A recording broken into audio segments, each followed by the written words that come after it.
Hi my sunflowers, আমি লাদলক্ষ্মী আর আমার লাদো লাইফে তোমাদের সকলকে স্বাগত। আজকে হচ্ছে কালী পুজোর দিন, তো আমি আমার পুচুকে আদর করছিলাম, খুব আদর করছিলাম। আর আজ আমি নিয়ে চলে এসেছি কালী পুজোর পার্ট 2 নিয়ে। আমার চকলেট, আমার লজেন্স, আমার আইসক্রিম।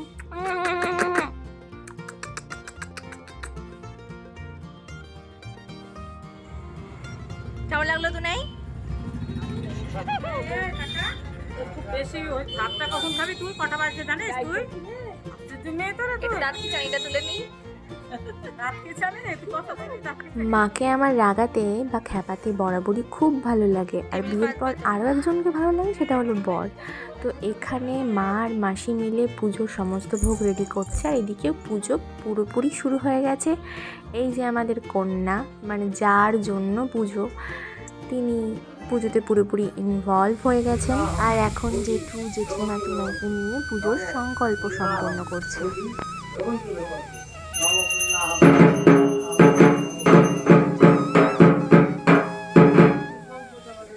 এই বাড়ির কালী পুজোটা আমার কাছে ভীষণ স্পেশাল, কারণ আমি আর আমার মেয়ে 2025-এ দুর্গা পুজোটা একদমই উপভোগ করতে পারিনি, কারণ আমরা হসপিটালে ছিলাম। তাই আমার বারবার মনে হচ্ছিল আমি যেহেতু মাকে দর্শন করতে পারিনি, মা যেন নিজে এসে আমাকে দর্শন দিয়ে যাচ্ছে আমাদের বাড়ি এসে। তো আমি আর বেশি কথা বলছি না, আমার সাথে সাথে আমার পুচকুটা বকবক শুরু করে দেবে। তো তোমরা ব্লগটা এনজয় করো।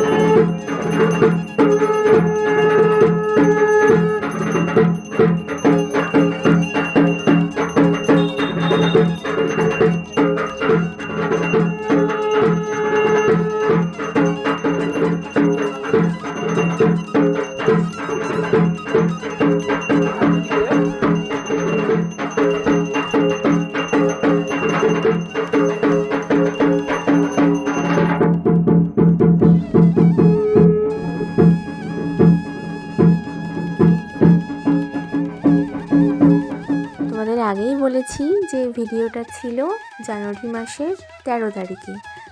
তখন ছিল বেশ ঠান্ডা, আর আমার পুচকুও ছিল অনেকটাই ছোট।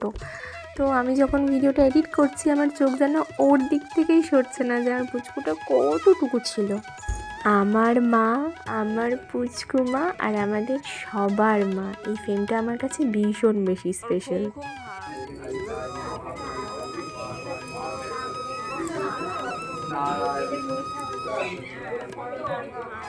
তখন পুজো প্রায় শেষের দিকে, মানে যজ্ঞ চলছিল, আর আমার পুজোর প্রচণ্ড ঘুমের ডিস্টার্ব হয়েছে, মানে পিন পড়ার আওয়াজ পেলেই এখনও পর্যন্ত উঠে যায়। আর সেদিন তো বাড়িতে ঢাক কাসর, কত লোকজন হইচই হচ্ছিল, তো ওর একটুও ঘুম ঠিকঠাক মতো হচ্ছিল না।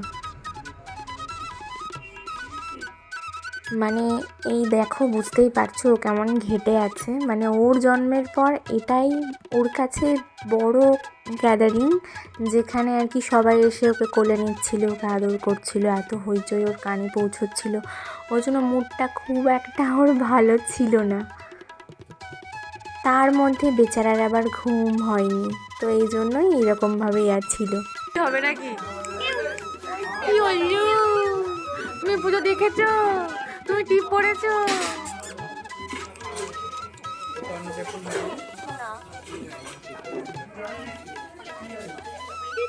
এইদিকে রাতও তখন প্রায় 8টা-9টা হবে। খাওয়া দাওয়া মানে প্রসাদ খাওয়া শুরু হয়ে গেছিলো, তো বাড়ির লোকজনও বসে গেছিলো। কাকু তোমাকে তো ধরেনি না? কাকুকে ধরা হয়নি তো?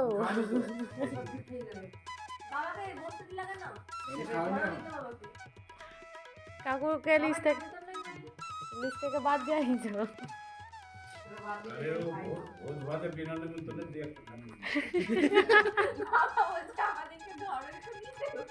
না কাকু আমাকে ধরনি।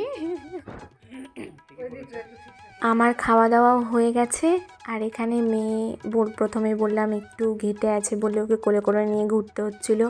আর পুজো তো হয়ে গেছে, মা একটু পরেই চলে যাবে, তাই মায়ের সাথে মা মেয়েতে আমরা একটু সময় কাটাচ্ছিলাম, ছবি তুলছিলাম।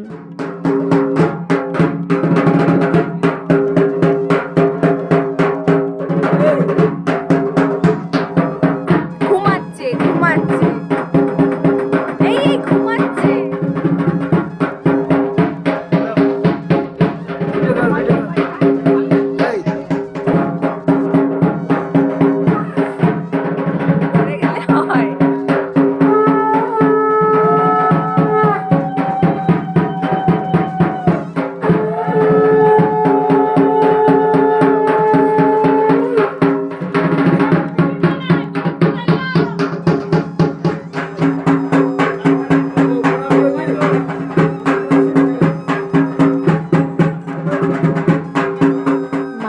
বাড়িতে আসার আগে, বাড়িতে আসার পর কত আনন্দ হয়, বাড়িটা পুরো সেজে ওঠে, আনন্দে ভরে ওঠে।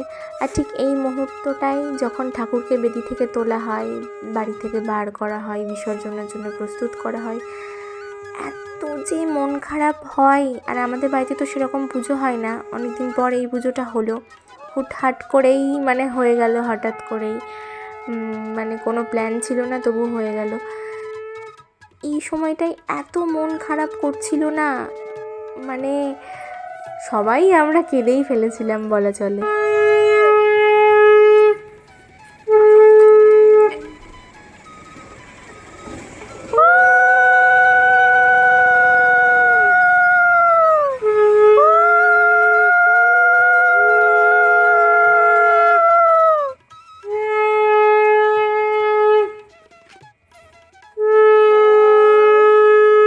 ঠাকুর পুজো থেকে ঠাকুর বিসর্জন নিয়ে আমাদের অনেকটাই চিন্তা ছিল যে কী করে কী হবে, কারণ ছিল তখন কনকনে ঠান্ডা, মানে জলের মধ্যে ঠাকুরকে মানে ভাসান দেবেটাকে।